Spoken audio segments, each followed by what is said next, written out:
Bienvenidos, queridos espectadores, a un programa más de Historias de nuestros médicos. Un programa que lo que pretende es hacer un homenaje a nuestros doctores, las personas que nos cuidan, que nos escuchan, que nos miman, que nos quitan el dolor, que nos curan, que nos salvan la vida. Hoy tenemos con nosotros a la doctora Olga García Gómez. Ella es, por empezar, médico de familia. Hasta muchos años de médico de familia, tanto para personas más adultas como luego en pediatría. Y ahora hace algo que es súper interesante, que es una medicina integrativa, de la cual vamos a hablar mucho y vamos a hablar de un libro muy interesante y basada en temas oncológicos. Fíjense qué interesante, una medicina para ayudar de una manera, digamos, más sana, no tantos medicamentos, para temas oncológicos. Aparte, es una persona maravillosa, ya lo van a ver, simpática, es una gran divulgadora, con lo cual se presenta un programa muy, muy entretenido y seguramente que entrañable. Pero antes de empezar con ella, vamos a dedicarle un poema. El poema lo he titulado Cuando tu cuerpo te habla. Pepa y José miraban a su hija con ese amor exigente que empuja hacia adelante, como si cada logro fuera una forma de decir te quiero. Y ella aprendió pronto que esforzarse era ser vista, que sacar buenas notas era una manera de pertenecer, que agradar también podía ser una forma de amor. Con Nacho compartió la infancia, los días sencillos, la normalidad que solo se reconoce cuando ya ha pasado. Quiso ser muchas cosas: arquitecta, arqueóloga, astronauta, hasta que un profesor de biología le enseñó el misterio de las células y entendió que dentro del cuerpo humano había un universo entero esperando. Y comenzó el camino. Horas de estudio, dudas, esfuerzo.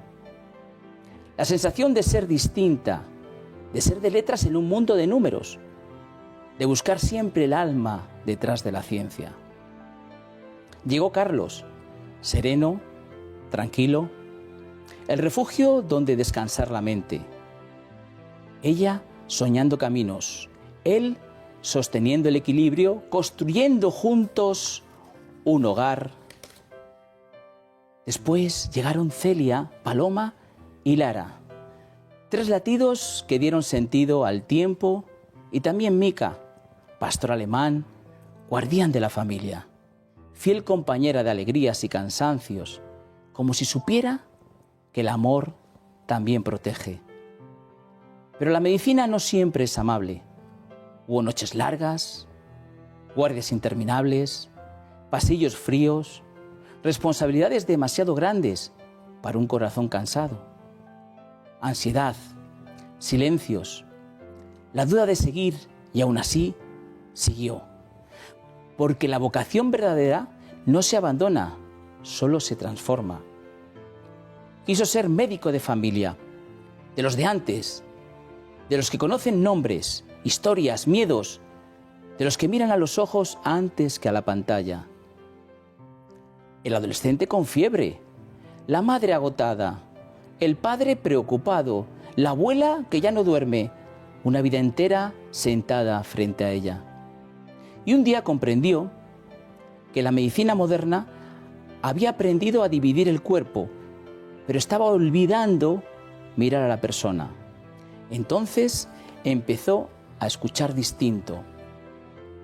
Más allá del síntoma, más allá del diagnóstico, más allá de lo visible. Entendió que el cuerpo habla, que guarda memorias, emociones, historias no contadas y que muchas veces solo pide ser escuchado. De esa certeza nació un libro con un título que casi es un susurro: Cuando tu cuerpo te habla. Un libro para recordar que no somos piezas separadas, que la salud también es historia, emociones, vida. Hoy acompaña a pacientes oncológicos desde la medicina integrativa con la serenidad de quien sabe que no siempre se puede curar, pero siempre se puede cuidar. No promete milagros, promete presencia, escucha, tiempo, humanidad. Y cuando termina el día y la consulta queda en silencio, queda algo invisible flotando en el aire. La certeza de que alguien ha sido visto de verdad. Porque hay médicos que tratan enfermedades y hay otros que devuelven esperanza. Y quizás ese sea el verdadero milagro, que alguien llegue roto, asustado, perdido y se marche un poco más entero, sabiendo que no está solo. Porque a veces, cuando alguien por fin te escucha, tu cuerpo deja de gritar y empieza simplemente a sanar. Bienvenida, Olga. Oh, qué bonito, qué emocionante, me ha encantado cada una de esas palabras. Bueno, me representa, me define y me siento totalmente conectada con todo lo que has dicho y con esa parte tan bonita, ¿no?, de que la consulta de medicina es sagrada, es un espacio sagrado. Muchas veces relacionamos lo sagrado con prácticas chamánicas, con religión, con espiritualidad, y la consulta para mí es un espacio absolutamente sagrado, donde dos seres humanos conectan, se miran a la cara, se comprenden, se reconocen, y ese es el primer acto terapéutico del médico. El médico realmente ve al paciente, le entiende, le permite ser lo que tenga que ser en ese preciso instante, ¿no? Le reconoce y le escucha. Y eso ya es tremendamente terapéutico. Fíjate, vamos a empezar un poco por el principio. Tú naces el 13 de abril de 1976 en Madrid. Pepa y José, tus papás. Y yo cuando os pregunto alguna, y tu hermano Nacho, cuando os pregunto un poquito que me contéis, ¿no?, y tú me cuentas cosas, me sentía muy identificado. Porque yo también me sentí ese niño que sin que tus padres te digan esto está así, o sea, como buscas su reconocimiento, intentas a veces de alguna manera, incluso, no sé si decirlo, angustiosa, ¿no?, de dar todo lo mejor para que ellos se sean felices, ¿no? Te pasó un poco eso, ¿no? ¿Verdad? Sí, yo creo que es una gran virtud, que muchas personas se pueden sentir reconocidas también, ¿no? Tengo una gran capacidad de empatía, noto muy bien, soy buena percibiendo el feeling de los demás, las emociones de los demás, entendiendo qué quiere el otro de mí. Eso me ayuda muchísimo en la consulta, pero es verdad que de niña yo era un radar andante, iba detectando qué es lo que realmente papá y mamá esperan de Olga, cómo están más contentos, cómo son más felices, ¿no? Y bueno, pues eran muy felices cuando yo sacaba buenas notas, eran muy felices cuando yo estudiaba muchísimo, cuando me portaba bien, ¿no? Y de esa manera, bueno, pues todos los niños buscamos eso, ¿no? El ser humano busca ser aceptado, querido, ¿no?, por tus padres, ¿no? Y entonces para mí eso fue un gran momento de reconocimiento, un gran motivo. Yo noté que me reconocían, me veían y me validaban muchísimo cuando yo estudiaba un montón y cuando era una niña estudiosa, ¿no? Y bueno, estudiar siempre se me ha dado muy bien. Entonces se juntaron ahí las dos cosas, ¿no? El hambre con las ganas de comer, ¿no? Y ese radar andante que soy yo, que voy siempre percibiendo un poco qué se espera de mí, ¿no? Y percatando bien, ¿no?, los sentimientos y las emociones del otro, pues me hizo darme cuenta de que por ahí era una muy buena manera de que papá y mamá me reconocieran y me vieran, ¿no? De hecho, yo siempre, Adolfo, a mis pacientes se lo pregunto. Esto es algo que hablamos siempre en consulta, ¿no? Yo les digo a mis pacientes, ¿qué hacías tú para que tu papá y mamá te quisieran? ¿Qué hacías tú cuando eras pequeño para que papá y mamá te quisieran? Y siempre les respondo, y siempre les digo la respuesta, pues lo sigues haciendo. Es decir, ¿eras el niño gracioso? ¿Eras el gracioso de tu casa y te reconocían por eso? Pues ahora todavía hay una parte de ti ahí. ¿Eras el estudioso, empollón y tal? También. Cuando eras el cuidador de tus hermanitos, también. Cuando eras el solucionador de problemas, también. Es decir, hay un niño dentro de nosotros, ¿no?, que todavía a día de hoy se maneja en el mundo buscando ese reconocimiento, ese amor de papá y mamá, ¿no? Y eso es importante, por lo menos ponerle nombre, ¿no?, para darte cuenta muchas veces de la manera en la que de forma inconsciente tomamos determinadas decisiones, ¿no? Efectivamente. Y oye, ¿y tu hermano Nacho? ¿Qué papel jugaba ahí? Porque si tú eras la perfecta y tal, él a lo mejor jugaba el papel del no perfecto. ¿Cómo era? Bueno, Nacho, hay una anécdota muy bonita, ¿no?, en mi historia, y es que yo iba a ser Nacho. Yo, cuando en aquel entonces, claro, no se hacían ecografías, no se sabía el sexo del bebé. Entonces, mis padres siempre pensaron que yo iba a ser chico. Querían un chico y siempre pensaron que yo iba a ser Nacho. Yo tenía Nacho puesto, el nombre ya puesto.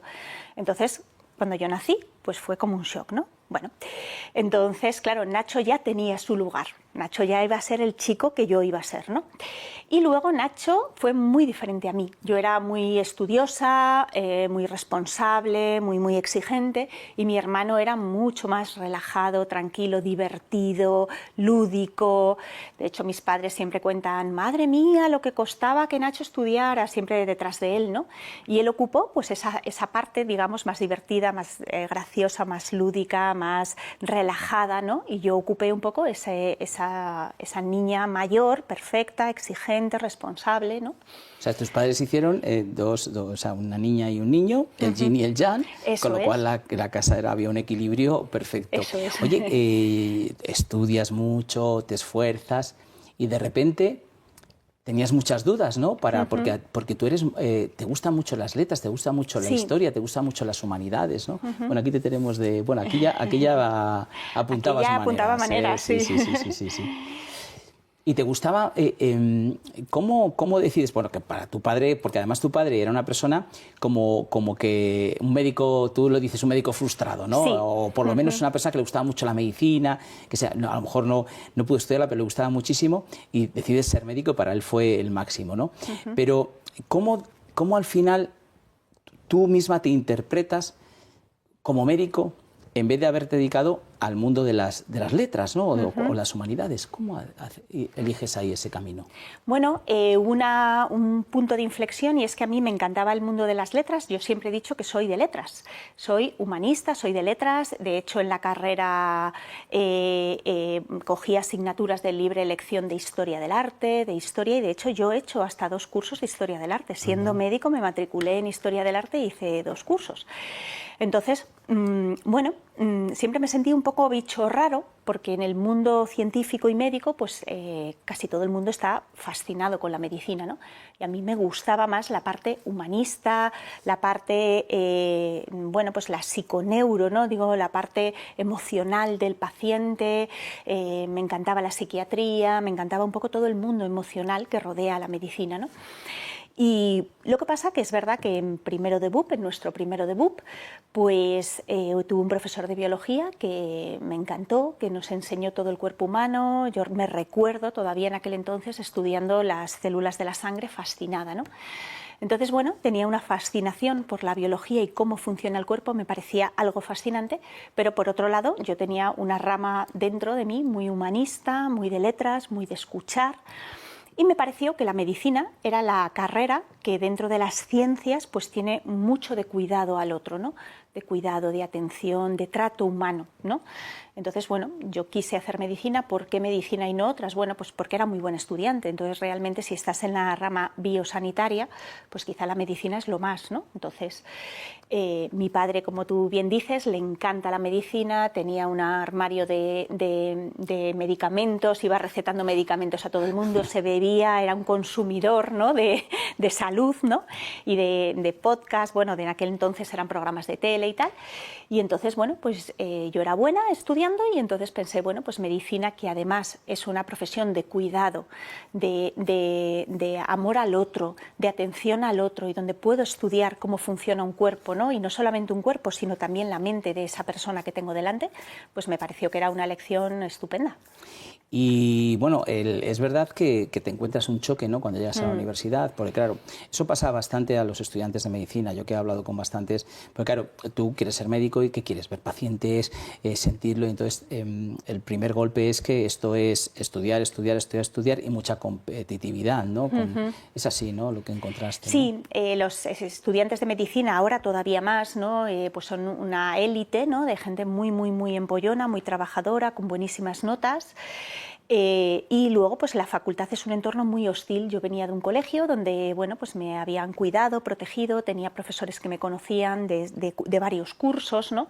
Y llegar, pues, a ese sitio tan frío como es la facultad, tan técnico, donde no conoces a nadie, donde además se aprueba por porcentajes. Es que ya el maltrato al médico empieza desde ese primer día. Lo hablábamos antes, Adolfo, del día en que tú, pues, te dice, llega el señor de anatomía y te dice que, bueno, pues que es que para aprobar él no va a aprobar con un 5, es que él va a aprobar con un 7 y solamente va a aprobar el 30% de la clase. Pero si somos estudiantes súper valiosos, dedicados, vocacional, ¿no? Y entonces, pues claro, ya ahí pues empieza el primer choque de competitividad, de mirarse unos a otros, quién es mejor, quién es peor, quién va a suspender. Y bueno, ese mundo a mí me pareció muy, muy hostil. Yo, bueno, pues siempre he tenido esta sensación de tener mucha empatía, de ser, bueno, pues muy sensible a todas las energías de mi alrededor y no ser especialmente competitiva. Yo quería hacer mi carrera, terminar mi carrera, ayudar a mis pacientes y ser médico, como hay miles de maneras de ser médico, ¿no? Y bueno, pues en la universidad te adiestran un poco desde el principio a ser el mejor, a ser el mejor que otros, ¿no? Porque luego vas a llegar a un MIR donde el que tú saques una nota un poquito por encima te va a permitir elegir otra cosa. Entonces, bueno, el otro día, ahora que dices el mejor, el otro día hablando con un médico ya de bastantes años, dice, Adolfo, ¿tú sabes cuál es el mejor médico? Digo, sorprende, me dice, el tuyo. Al final el médico, el tuyo, el que tú quieres, el que es tu médico. Y haces medicina de familia, te presentas y dices, voy a hacer medicina de familia, quizás porque es lo que más pegaba contigo, ¿no? Sí. No eras mucho de cirugía, sino tú lo que querías es más la parte más humana, digamos que la familia y el médico internista, ¿no? Sí. Digamos que son las dos especialidades como más, ¿no?, que tratas más en conjunto, ¿no?, al paciente, ¿no es así, no? Sí, yo quería una medicina general. Me gustaba saber un poquito de todo. Soy muy, muy hiperactiva mental y físicamente y entonces pues me gusta tocar un montón de puntitos. No quería centrarme en un área muy concreta que es el mundo de la especialidad. Sé muchísimo de algo muy concreto, no sé muchísimo de cadera. Entonces quería abarcar un poco todo. Entonces hay dos especialidades que son fundamentales para eso. Son la medicina interna, que es hospitalaria, y la medicina de familia, medicina familiar y comunitaria, que es en el ámbito de la consulta. Como a mí me gustaba más el paciente sano, entre comillas, quiero decir, no me gustan los pacientes agudos, ni el paciente que está a punto de morirse, ni el paciente que está en un hospital con necesita una reacción aguda, ¿no? Me gusta más el paciente en su contexto, en su casa, tener tiempo para hablar con él, tener tiempo de consulta. Pues elegí medicina de familia. Aquí tenemos una fotito en tu consulta, entiendo yo, ¿no? Sí, cuando estabas de médico de familia, eso ¿no? es. Porque luego hablaremos, te fuiste 5 años a Sevilla, ¿no? Y luego estuviste 11 años trabajando con adultos y otros 11 años en pediatría. Sí. Qué cambio, ¿no? O sea, tremendo, sí. Los médicos de familia tenemos la ventaja de que a lo largo de toda nuestra especialidad rotamos un poquito por todos los servicios, ¿no? Entonces, aquí por lo menos en la Comunidad de Madrid y en España, el médico de familia también puede pasar consulta de pediatría, de atención primaria. De hecho, pues creo que un 40% de las plazas de pediatría de atención primaria están ocupadas por médicos de familia. Entonces, bueno, pues hubo un momento, yo me dediqué a adultos todo el tiempo, pero hubo un momento que mis hijas nacieron, también por cambios laborales, siempre es más difícil cubrir las plazas de pediatría y pensé, ¿por qué no? Si yo estoy enfangada con niñas y ahora mismo soy capaz bueno, pues lo que el paciente me cuente lo voy a estar viviendo yo, ¿no? Entonces, bueno, pues surgió la oportunidad de coger una plaza de pediatría de atención primaria y la cogí y la verdad es que lo disfruté muchísimo, Adolfo. O sea, me encantan los bebés, me encantan los recién nacidos, me parece preciosísimo. Hubo un momento en que yo pasaba por un lado la consulta de oncología integrativa en un hospital oncológico aquí en Madrid y veía pacientes, bueno, pues en cuidados paliativos, muchos de ellos al final de su proceso, y luego por la tarde me iba a ver recién nacidos. Y entonces decía, tengo los dos momentos más importantes de la vida de un ser humano y hoy he sido testigo de ellos, ¿no? O sea, era muy bonito. Qué bonito. Bueno, vamos a seguir. Antes de irnos a publicidad, fijaos que yo, este glucómetro sin pinchazos, que ya llevo tiempo, además hablando con la doctora, decía la importancia que tiene, que yo les lo digo, en serio, de verdad, y sobre todo las personas que están en medicina de familia que tratan con mucha diabetes tipo 2, mucha diabetes tipo 2. Normalmente el tipo 1 va más, está ya más con un endocrino, porque ya tiene unos temas en hospitales, tiene que ver un cardiovascular, bueno. Pero el diabético tipo 2, que es un diabético que empieza a ser resistente a la insulina, se encuentra a veces con una situación que no sabía que era diabético, que aquí lo decimos, hay 1.700.000 personas que no son diabéticos, o sea, son diabéticos y no lo saben, y se encuentra en una situación a lo mejor ya complicada, una retinopatía, un riñón que ya no funciona bien. ¿Pero por qué ha sido esto? ¿Esto ha sido de un día para otro? No, no. Es de muchos días, de mucho tiempo, con un azúcar no controlada. Con este glucómetro lo vamos a controlar, es dar un botoncito, una aplicación, vemos lo que tenemos, vamos a saber cuándo estamos un poquito altos, un poquito bajos, se puede llevar en un bolsillo, el móvil siempre lo llevamos, así vamos a tener un buen control de la diabetes, porque una diabetes o una glucosa bien controlada no hace nada, no es dañina. El problema es no controlarle. Así que ahí tienen un teléfono, 973-0101, llamen, dejen la llamada registrada para que les expliquemos muy bien lo que es el glucómetro sin pinchazos de Protege tu Vida. Y ahora sí, nos vamos a publicidad.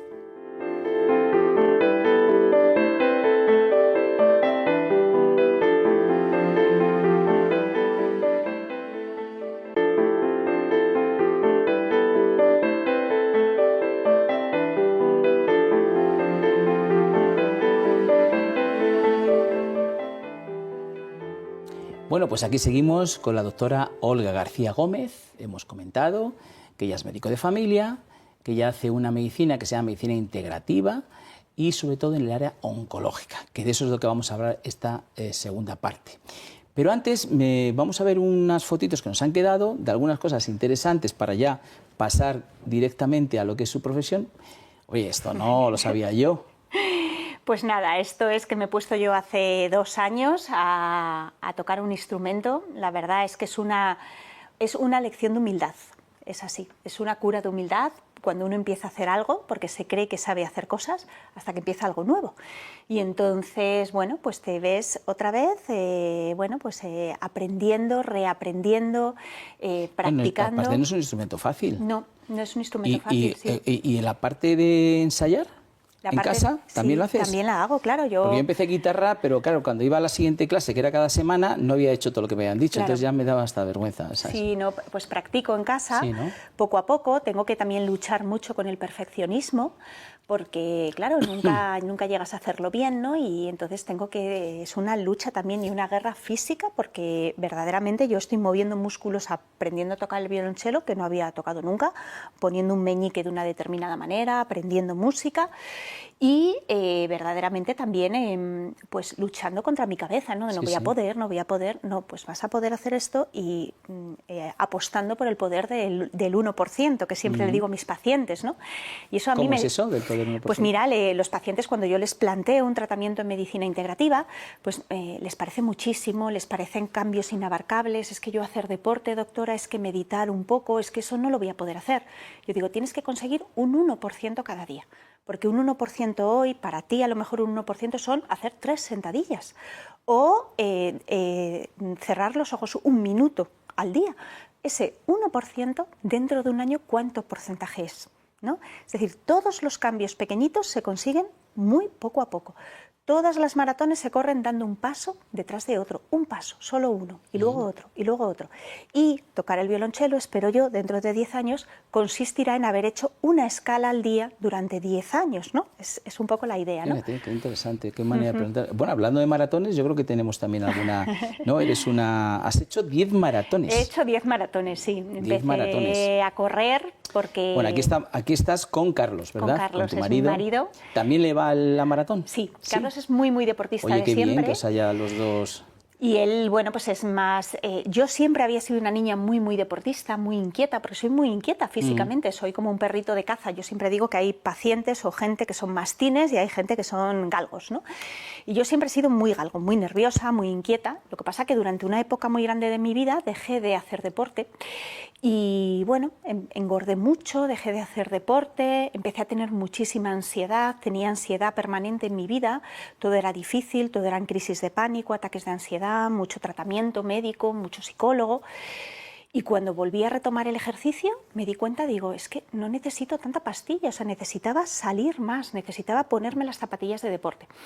Y esto lo cuento porque si yo lo he podido hacer, todo el mundo lo puede hacer. O sea, yo siempre lo que trato de contar a mis pacientes es que donde han estado los pacientes, donde están ahora, yo he estado antes y les entiendo perfectamente, les entiendo cuando les cuesta llevar una pauta alimenticia,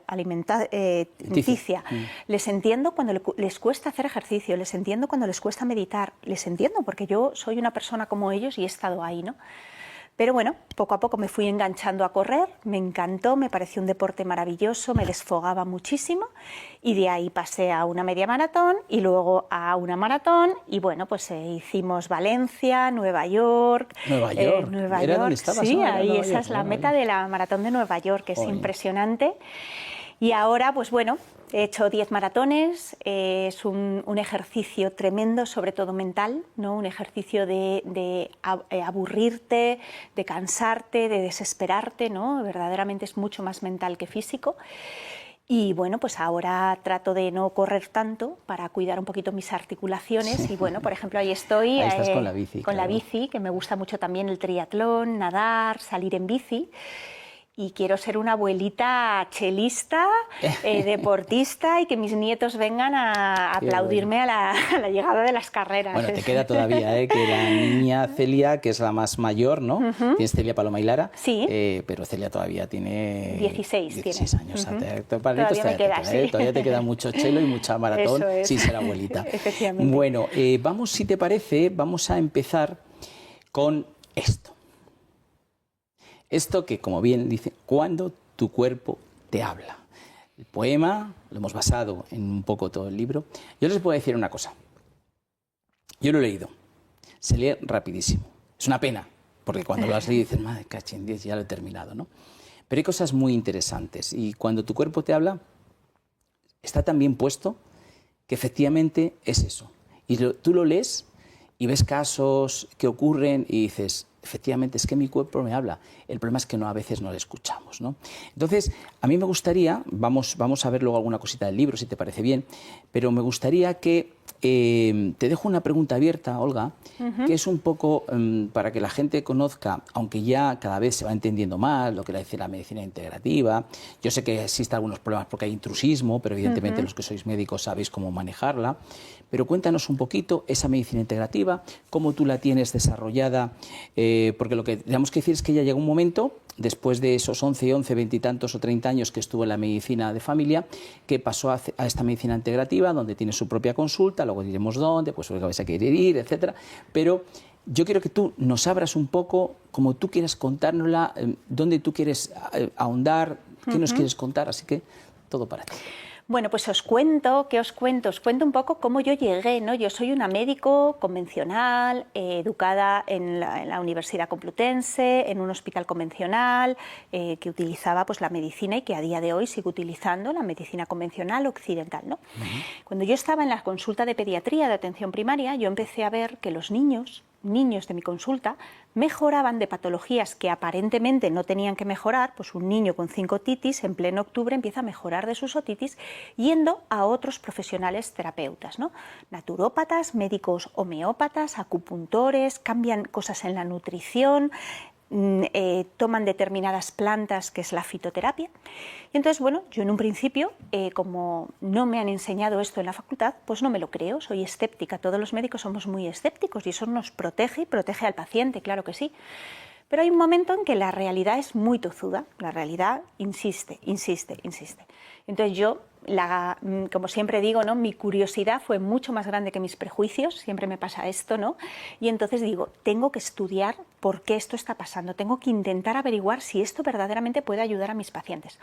Y entonces me metí a estudiar todo este mundo de medicinas complementarias, que mal llamadas alternativas, porque no son alternativas a nada, son medicinas complementarias en nuestro sistema, oficiales en los suyos. En los hospitales en China se pone agujas de acupuntura a la vez que se hace un tratamiento con cualquier medicamento, un tratamiento hospitalario.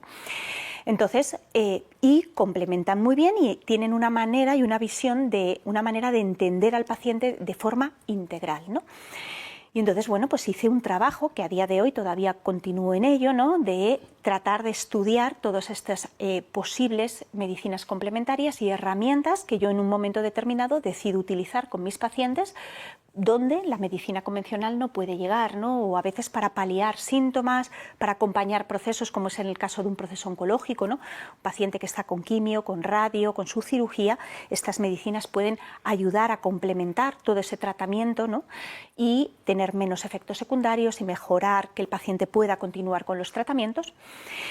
Y bueno, pues ¿qué es la medicina integrativa?, ¿no? Que es un poco lo que, bueno, pues te preguntan muchas veces, ¿no? Pues la medicina integrativa consiste en esto mismo, ¿no? En utilizar todas las estrategias complementarias que tengan evidencia científica para ayudar a complementar los tratamientos convencionales del paciente. Pero todavía es más que eso, ¿no? Porque es integrar a la persona que tengo delante, ¿no? Es entender al paciente en toda su amplitud. Es decir, no solamente lo físico, que muchas veces los médicos y los profesionales de la salud nos quedamos en el síntoma, en la parte física, en el dolor. Es entender que ese dolor sucede en un ser humano que tiene unas emociones asociadas, que tiene unos pensamientos asociados, que tiene un entorno psicosocial, que tiene un legado familiar y unas creencias familiares, que tiene una espiritualidad concreta. Y entonces entender todas las áreas que componen al ser humano, ¿no? Todas las áreas físicas, pero también emocionales, cognitivas, comportamentales, psicosociales, ¿no? Y todo eso es la persona que tiene una enfermedad, no es el dolor. Entonces, desde esta perspectiva de la medicina integrativa, muchas veces me parece curioso, ¿no? Porque muchos pacientes me escriben, ¿no? Y me mandan un correo y me dicen, doctora, ¿usted trata hipotiroidismo? Entonces yo siempre les digo, yo trato a la persona. Es que el hipotiroidismo de Antonio, que tiene 70 años y está gordito y además tiene diabetes y además lleva comiendo mal desde hace muchísimo tiempo y no hace ejercicio, no es igual que el hipotiroidismo de María, que es una mujer súper delgada, que tiene a su cargo a una madre con Alzheimer, que tiene un hijo discapacitado, que además es directiva de una gran empresa y va volada. Es que no tiene nada que ver, o sea, yo trato a la persona. Entonces, el síntoma es solo la puntita del iceberg. El diagnóstico médico es solamente hipotiroidismo, dolor, cáncer, es solamente la puntita del iceberg. Lo que miramos en medicina integrativa es qué ha sucedido y qué le sucede a ese paciente y cómo se ha ido desarrollando, ¿no? Toda la historia de su enfermedad. Porque la enfermedad de hoy no empieza hoy, la diabetes de hoy no empieza hoy, empieza hace 10 años. El cáncer de hoy no empieza hoy, el dolor de hoy tampoco. Hoy es cuando tu cuerpo por fin te habla, te lleva hablando mucho tiempo, pero por fin se quiebra, ha hecho todo lo posible por reequilibrarse y tú no le has escuchado, no le has hecho caso, no has sabido parar, no has podido hacerlo, no hemos tenido herramientas quizá, y en un momento determinado el cuerpo ya no puede más, ¡plum!, y se para y te trae una enfermedad, aparece la enfermedad. Pero esa enfermedad, cuando vamos indagando en todo lo que es esa persona y cómo se ha ido desarrollando y cómo estaba esa persona de aquí a 3 años, 5 años, 10 años, vemos que ha habido muchas cosas y muchos pilotitos que el cuerpo te ha ido avisando, te ha ido pin, pin, pin, y tú lo has apagado y te has tomado un antialgo, o no le has querido hacer caso, o no te venía bien descansar en ese momento porque tenías trabajo o tenías otras cosas que hacer, ¿no? Y entonces, pues eso es un poco la mirada que hacemos en medicina integrativa, al ser humano que yo tengo delante y cómo esa enfermedad viene de antes y cómo, entendiendo todo el proceso que ha hecho tu cuerpo para tratar de reequilibrarse, podemos volver a reequilibrarlo otra vez. Hará falta, Olga, y entiendo que vas a decir que sí, tiempo. Tiempo. En este caso no es la medicina que tú hacías en el centro de salud, donde son 10 minutos y viene el siguiente paciente, ¿no? Aquí, claro, depende cada paciente, como tú me has dicho, no tratas la enfermedad y no tratas al enfermo, ¿no? A la persona. Entonces ahí hace falta tiempo, ¿verdad? Claro, yo le dedico a mis pacientes 1 hora, hora y media muchas veces para, bueno, y eso es una primera consulta. Luego, a lo largo de todo el seguimiento que yo voy haciendo con el paciente, que suele ser, depende del paciente, pues 3 meses, 6 meses, 1 año, espaciando las revisiones, yo voy conociendo todo lo que es esa persona, ¿no? Hablamos de, bueno, pues de cómo ha sido su infancia. Yo le pregunto a mis pacientes. Y os quiero hacer a las personas que nos están viendo, ¿no?, una pregunta, ¿no? ¿Cuántas veces un médico, ¿no?, te ha preguntado con un dolor crónico, con cualquier síntoma, ¿fue usted feliz en su infancia? ¿Cómo le trataron? ¿Hubo trauma? ¿Hubo estrés en tu infancia? ¿Cómo se llevaban tus padres? ¿Cómo lo recuerdas tú? ¿Cómo fue el embarazo de tu madre contigo? Porque nosotros nos programamos mucho antes de que estemos aquí. Decía Boris Cyrulnik, ¿no?, que es un gran médico, psiquiatra y padre de la resiliencia porque superó campos de concentración, ¿no? Decía que la historia de nuestros padres empieza el día que se conocieron. O sea, nuestra historia empieza el día que se conocieron nuestros padres. Pero yo voy todavía más allá. Nuestra historia empieza con toda la historia de mi padre, con toda la historia de mi madre, con ese legado, con lo que ha vivido esa familia, con todo el inconsciente familiar que yo recibo cuando nazco, ¿no? Y bueno, por supuesto, todo lo que ocurre en mi casa también, en los primeros años de vida. Y eso es muy interesante, Adolfo, porque pensamos que eso tiene que ver con lo psicológico, ¿no? Y eso es muy bonito y es una de las cosas que yo he descubierto en medicina integrativa. Y es que pensamos que, por supuesto, lo que tú has vivido en tu infancia tiene que ver con enfermedades psicológicas que tú tengas en la vida. Claro, si mi padre era alcohólico y pegaba a mi madre, pues puede ser que yo tenga esquizofrenia. Eso lo podemos asumir. Bueno, pues lo que ocurrió en tu infancia también tiene mucha importancia acerca de tus enfermedades en la vida físicas. Es decir, hay un estudio preciosísimo, ¿no?, del estudio sobre experiencias adversas en la infancia, en el cual unos médicos empiezan a estudiar a pacientes con obesidad. Por ejemplo, es un ejemplo clarísimo. La obesidad no es una cuestión de peso, ni una cuestión de cerrarte la boca, ni de andar más solamente. Es una cuestión que tiene que ver con un desequilibrio neuroendocrino, de hormonas en el cuerpo, de estrés crónico mantenido. Y entonces esas personas, pues se les empezó a preguntar cómo habían sido sus infancias y se descubre que muchas de esas personas que tienen obesidad han tenido eventos adversos en su infancia: abandonos, abusos, maltrato, enfermedad de uno de los progenitores, duelos, fallecimientos. Entonces se extendió ese estudio todavía mucho más adelante y entonces se descubrió que las personas que habían tenido estos eventos adversos en la infancia también tenían más riesgo de tener enfermedades físicas como EPOC, síndrome metabólico, cardiopatía, diabetes. O sea, como nos programamos en la vida importa muchísimo, no solamente para nuestra vida psíquica, importa muchísimo para nuestra vida física. Bueno, ya he elegido 2 cositas aquí del libro porque es súper interesante, repito, no se les olvide. El caso de Marta, ¿no? Tú vas poniendo casos, no sé si son reales o son... Bueno, son casos inspirados en mis pacientes, aunque con otros nombres, etcétera. Pero sí, son reales. Dicen, escuchen, que la pregunta tiene miga. ¿Puede somatizarse una violación? Ahí me quedo. Bueno, pues este caso para mí es muy interesante, Adolfo, porque muchas veces en consulta, cuando yo indago sobre el trauma, sobre los eventos vividos a nivel psicológico, sobre los eventos dramáticos emocionales que hemos vivido, los pacientes se asustan y piensan que un evento dramático emocional es algo objetivamente dramático, ¿no? Pues falleció mi madre, hubo un accidente, me violaron. Bueno, y yo siempre les explico que muchas veces el trauma no es solamente lo que te pasó, sino la vivencia de lo que te pasó. Y muchas veces lo que encontramos no es una violación, ni un abuso, ni nada absolutamente dramático. A veces lo que encontramos es un niño que quiso ser reconocido, ser visto, ser validado, un niño que nació su hermanito y entonces fue relegado sin querer porque el hermanito, a lo mejor la madre no podía hacer otra cosa, estaba sola, vivía en una ciudad y realmente se tenía que ocupar del bebé y entonces el pequeñito, el mayor, pues se quedó un poco ignorado o desatendido, o ese mayor que con 6 años tiene que ocuparse de sus hermanos pequeños porque su madre tiene una enfermedad. Y entonces de repente pasa a ocupar un rol que no le corresponde, porque él tiene que ser un niño de 6 años dedicado únicamente a hacer trastadas y de repente tiene que responsabilizarse de algo, ¿no? Entonces el trauma y todo eso que nos ocurre en nuestra vida, se imprime en nuestras células, se imprime en nuestra biología, nos enferma y nos puede enfermar en una vida de adulta, pero muchas veces ese trauma no necesariamente tiene que ser una violación. Entonces, en ese caso de Marta, yo cuento, si Marta o cualquier mujer de repente sufre una violación o una agresión sexual, pero está en un entorno donde lo puede contar, lo puede expresar, puede llorar, tiene un entorno que valida y apoya lo que le ha pasado, que no la culpabiliza, tiene una pareja con la que, según Marta llega a casa y se lo cuenta, van a la policía, lo denuncian, piden cita con un psicólogo y hacen un tiempo de duelo y de integrar lo que me ha sucedido. Puede que nunca somatice esa violación, le ha pasado una cosa terrible, pero todo el entorno ha colaborado para que Marta pueda integrar esa experiencia.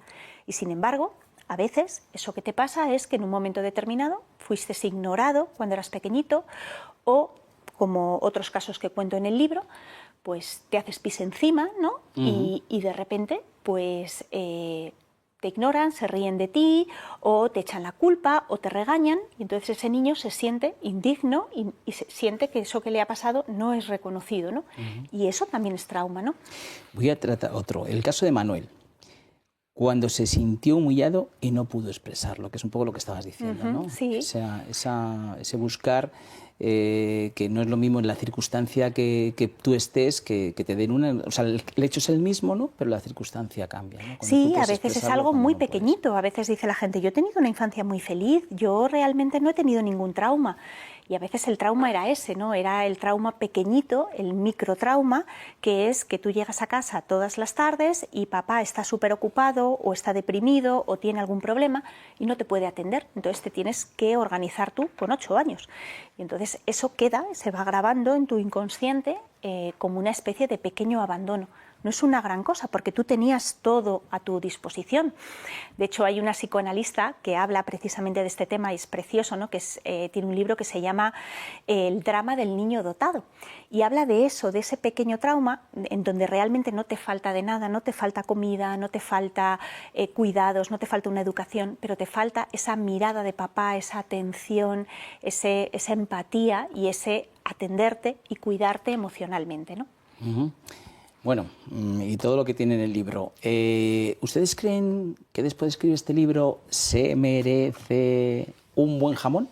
No un buen jamón, el mejor jamón, el jamón de Navarretinto. Jamón es para ti, ¿eh? Navarretinto tiene, mira, además qué bonito, Historia de nuestros médicos con Adolfo Albistur, pone aquí unas frases que dice Gregorio Marañón sobre el jamón. Es un jamón 100% ibérico, de bellota, pero de la de verdad, no mezclan producciones, es una familia, lo hace artesanalmente, es riquísimo, riquísimo, riquísimo.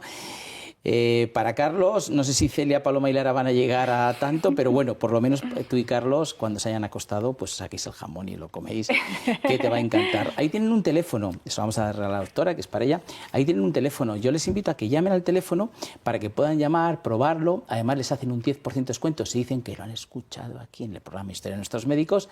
Así que Navarretinto, el mejor jamón, el que comen los doctores y el que recetan los doctores, que es bueno recetar jamón, ¿eh? Bueno, pues ahora vamos a pasar, si te parece, luego volveremos un momentito al libro, pero vamos a pasar a ver tu familia, las fotos actuales y para conocerlos también un poco.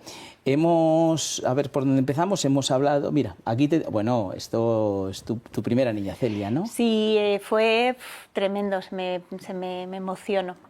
Celia, mi primera hija, pues nació muy prematura, nació con 29 semanas, medía 20, nada, un palmo, así era como un piojín, y pesó 1 kilito. Y fue un susto enorme. Yo tuve una preeclampsia, ¿no? una hipertensión del embarazo muy grave, estuvimos las dos muy graves, yo en la UBI y ella en la UBI también, pues 3 meses. Y bueno, fue un inicio de maternidad difícil y costoso. Y bueno, pero ese piojito pues ahora tiene 16 años, es un ejemplo de resiliencia, es súper lista, creativa. Siempre fue muy así Celia, ¿no? Celia es como un motor de un Ferrari en un 600. Entonces siempre la veías que ella era capaz, era muy chiquitita, pero tenía unos ojos, una mirada despierta, siempre muy verbal. Y a día de hoy, pues la verdad es que es una alegría enorme que haya salido todo tan bien, ¿no? Vamos a ver otra fotito más.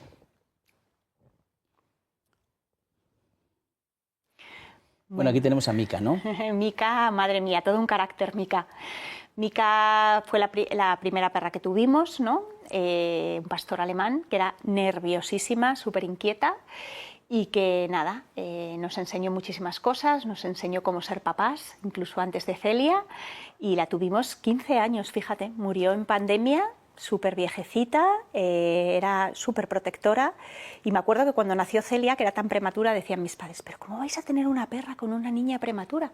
Bueno, pues Mica era la alarma, nunca tuvimos el receptor esto de los niños, ¿no? Sí, sí, pues porque ella. cuando Mica, la niña, se abría un poquito y ya se despertaba para mamar, antes de que la oyéramos, Mica se levantaba y se iba a la puerta de su habitación. Y eso era el síntoma de ya se ha despertado Celia, ¿no? O sea, era increíble. Fíjate, los perros, que el otro día leía que, bueno, cuando se habla de lo importante que es vivir el momento, ¿no? No estar que muchas veces el ser humano estamos pensando, ¿qué vendrá después? ¿Qué me pasó? Sino vivir el momento, ¿no? Lo que estés haciendo, pero en el momento, para disfrutar el momento. Los perros son, digamos, los animales que viven el momento. Totalmente. Ellos mañana no saben qué va a pasar. Ellos viven el momento y además de manera feliz. O sea, y todas las rutinas les encantan. Son igual de felices yendo al campo que estando en casa con sus... O sea, quiero decir que es maravilloso. Mucho, y bueno, cuando se quedó cieguita, porque claro, los perros... Y yo lloraba y pensaba, madre mía, ¿qué va a hacer Mica ciega, no? ¿Qué va a hacer? Pues ella, su día a día era exactamente igual. Intentar oler a ver si tal, chocarse contra un cristal. Es decir, ella no está pensando, ¿cómo voy a vivir 3 años más? Ciega, ¿no? Es una cosa... Sí, no, se lo tienen. Vamos a ver un par de fotitos más. Aquí ya sí que vamos a ver bueno, tu marido. Y mis niñas, tus sí. 3 niñas. Celia, Paloma, que es la segunda, y Lara, la pequeñina. Y nada, la verdad es que nada, una maravilla. Paloma vino, pues bueno, a reparar esa maternidad tan difícil, ¿no?, que tuvimos con Celia. Fue todo fácil, era un bebé cielito, y como son los bebés cielitos y trampas, pues yo quise tener una tercera. Muy Dije, bien. yo quiero repetir esto.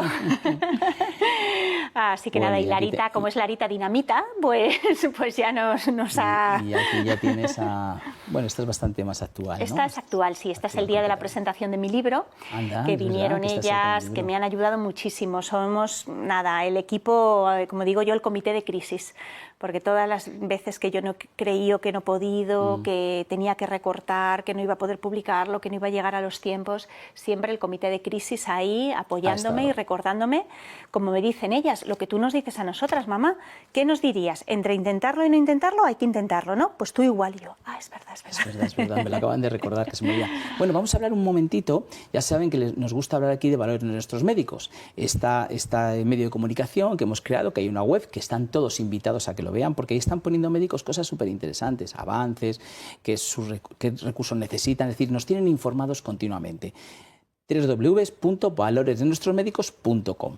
La doctora Olga García pertenece a Valores de Nuestros Médicos y me gustaría, Olga, que brevemente nos digas algo que quieras expresarles a la sociedad sobre el médico en general. O sea, ¿qué es lo que tú quieres decirles? Bueno, yo les quiero decir acerca de los médicos, ¿no? Los médicos es un profesional humanista, ¿no? El médico es un profesional humanista, vocacional. Todos los médicos que realmente hemos elegido hacer medicina es porque tenemos una voluntad de ayuda. Muchas veces los médicos, ahora hay cierto desencuentro con el mundo médico porque el sistema no permite que los médicos dediquemos todo ese tiempo y toda esa paciencia, ¿no?, que requiere cada uno de los pacientes, ¿no? Pero el médico, cuando vais al médico, ese médico, ¿no?, ese médico eligió en un momento medicina porque quería ayudaros, quería ayudar a los demás, quería aportar, quería sanar, quería curar, ¿no?, quería salvar un poco a la gente. Y de alguna manera pues tenemos que volver a reconectar, ¿no?, tanto los propios médicos, tratar de encontrar el camino para poder volver a ese médico que eligió medicina, ¿no?, a ese estudiante, ¿no?, y a los pacientes para volver de nuevo pues a reencontrarse con sus médicos, ¿no?, que muchas veces no pueden atenderles todo lo bien que ellos quisieran, pero no porque realmente ellos no quieran, sino porque están en un sistema donde verdaderamente no hay tiempo y tienen mucho estrés, ¿no?, para poder dedicar a su paciente, ¿no? Hay que entender a los médicos. Antes de terminar, voy a explicaros un poquito, cuando saco el desfibrilador, esto es con lo que más tiempo llevo. Muchas veces voy por la calle y me dicen, mira, el del desfibrilador. Sí, soy el del desfibrilador. Importante, tengamos un desfibrilador cerquita. Cuando ocurre una parada cardíaca con una fibrilación ventricular, que es el 85% de los casos, si no actuamos a tiempo, los servicios de emergencia que intentan hacer lo máximo posible, llegar lo antes posible, pero es imposible. A los 10 minutos nuestro cerebro se muere, ya no se puede hacer nada.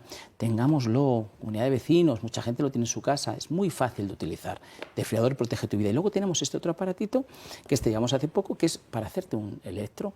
No hace falta saber de electro, simplemente hace falta colocar 2 deditos, tener una aplicación y ver lo que ahí pone. Te lo explica, te saca un informe, pero no obstante, cualquier cosa que veas tú se lo llevas a tu médico de familia y él va a saber cómo estás, si tienes algún tipo de arritmia, porque en las arritmias lo bueno es pillarlas, vamos a hablar así, en el momento. Vos ya vas al hospital y ya no la tienes, es en el momento, con lo cual esto tenerlo en casa os va a venir súper bien. Así que ahí tienes un teléfono, 900-730-061, para estar cardioprotegidos.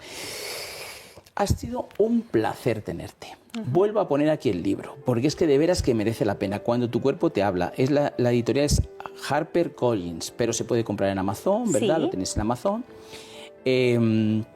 Os lo recomiendo muchísimo, porque os va a hacer además reflexionar, igual que nos ha hecho la doctora reflexionar, pues reflexionar con este libro. La doctora, no sé si decir dónde estás y estas cosas, porque es que vas a tener un...